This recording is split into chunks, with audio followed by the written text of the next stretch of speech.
Hello guys, welcome back to the channel. Imagine committing a crime so serious that you're not just sent to a prison camp for life, but your children, and even your grandchildren, are born into that same sentence. They would live and die as prisoners for something they never did. This isn't the plot of a dystopian movie. This is the chilling reality of a policy in North Korea. And it's just the first of 10 shocking things the regime doesn't want you to see. The Democratic People's Republic of Korea, better known as North Korea, is the most isolated and secretive nation on Earth. The little we see is carefully scripted propaganda, massive military parades, and photos of a smiling supreme leader. But behind that iron curtain is a reality that is stranger and often more tragic than any movie. So, today, we're going past the propaganda to reveal 10 shocking things that you will never see on state-run TV. We'll look at the bizarre rules and brutal realities that shape the daily lives of millions. Some of these will seem unbelievable, and others are deeply disturbing, but they all paint a picture of a world completely detached from our own. What you're about to hear will change how you see North Korea forever. Number 1. The 3 generations of punishment rule. Let's start with the one from The Hook because it's absolutely terrifying. The 3 generations of punishment rule is a method of control so extreme it sounds like it's from a medieval horror story. It's a widely reported policy where if someone is found guilty of a major political crime, like trying to defect or disrespecting the regime, they're sent to a political prison camp, or Kwanliso. But the punishment doesn't stop there. Their entire family line can be condemned with them. This means their children are imprisoned, and any kids those children have will be born inside the camp, living their whole lives as prisoners. They're taught that they carry the bad blood of their grandparent, a sin they inherit at birth. While some sources suggest its application may be inconsistent, the policy is designed to eliminate any potential opposition by holding a person's family hostage. It's a horrifying deterrent that crushes the very thought of dissent. In this system, family isn't a source of strength, but a devastating weakness. Number 2. The fake peace village in the DMZ along the heavily fortified border separating North and South Korea, the DMZ, sits a village called Kijong-dong. From a distance, it looks pleasant, with brightly painted buildings and lights that turn on every night.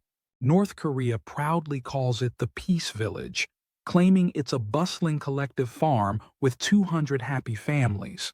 There's just one tiny problem. It's all fake. Observations from the south have shown the buildings are just concrete shells, with no window panes or even interior rooms. The lights are on an automatic timer, and the only people ever spotted are maintenance crews sweeping the empty streets to keep up the illusion of life. It's the definition of a Potemkin village, built to project an image of prosperity and lure defectors from the south. And to top it all off, the village is home to a massive 160-meter flagpole, a petty, direct response to a smaller one built in the south. This empty town is a bizarre monument to propaganda, a literal ghost town built to fool the world. Number 3. State-approved haircuts. Only. In North Korea, personal style isn't really personal. The state has an opinion on almost everything, right down to your hair. Hair salons across the country reportedly display posters of government-sanctioned hairstyles, a very limited menu for men and women. Reports vary, but some cite around 15 approved styles for each gender, for a total of 28. So much for self-expression. The rules for men are pretty strict. Hair can't be longer than 5 centimeters, though older men get a little leeway, up to 7 centimeters. For women, styles often depend on marital status. Married women are urged to keep their hair short, while single women are allowed longer, more styled hair. But forget about vibrant colors. Dyeing your hair is reportedly a no-go. And the most telling detail? The Supreme Leader's signature haircut isn't on the menu for anyone else. It's a look reserved for the man in charge, another small, constant reminder of who holds all the power. Number 4. The calendar.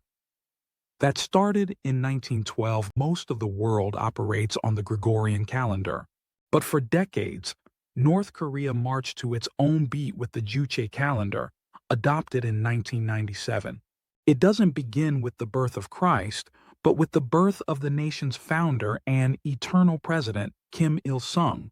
His birth year, 1912, became Juche 1. The calendar was used on official documents and newspapers, reinforcing the idea that the nation's entire history revolves around the Kim dynasty. However, in late 2024, reports emerged that North Korea had stopped using the Juche calendar, reverting to the Gregorian system. Official 2025 calendars were printed with 2025 instead of Juche 114, marking a significant shift away from the legacy of the country's founder, likely to strengthen the personality cult of the current leader, Kim Jong-un. Number 5. The Pyongyang Metro doubles as a nuclear bunker. At first glance, the Pyongyang Metro is a work of art. The stations are spotless and incredibly ornate, with marble pillars, huge chandeliers, and giant mosaics of revolutionary scenes. But its impressive design has a second, much darker purpose. Running more than 100 meters, about 360 feet, below ground, the Pyongyang Metro is one of the deepest subway systems in the world. That depth is no accident. The system was engineered to serve as a massive nuclear bunker. Every station is equipped with thick steel blast doors, ready to seal off the tunnels in case of an attack. It takes a full 3.5 minutes to ride the escalator down to the platform, a descent that feels like you're entering a different world. This design is a chilling reminder of the nation's paranoia and military focus. For daily commuters, the trip to work is a journey through a potential doomsday shelter. Number 6. The world's largest stadium. But for what? Pyongyang is home to the Rungrado 1st of May Stadium, a structure of truly epic scale. With a reported capacity that has ranged from 114,000 to 150,000, it's one of the largest stadiums in the world. Its scalloped roof is meant to look like a magnolia blossom and covers a space of over 51 acres. But this giant stadium isn't primarily for things like soccer, though it does host some matches. Its main purpose is to stage the mass games, a jaw-dropping and terrifyingly precise propaganda show. These performances feature over 100,000 gymnasts and dancers moving in perfect unison, with a backdrop of students holding up colored cards to create gigantic, shifting mosaics. The Arirang Mass Games were even recognized by Guinness World Records as the largest gymnastic display on the planet.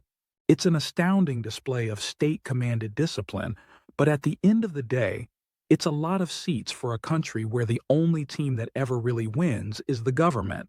Number 7. Kim Jong-il's legendary golf game. According to North Korean state media, the late leader Kim Jong-il was a natural-born genius at, well, everything, including golf.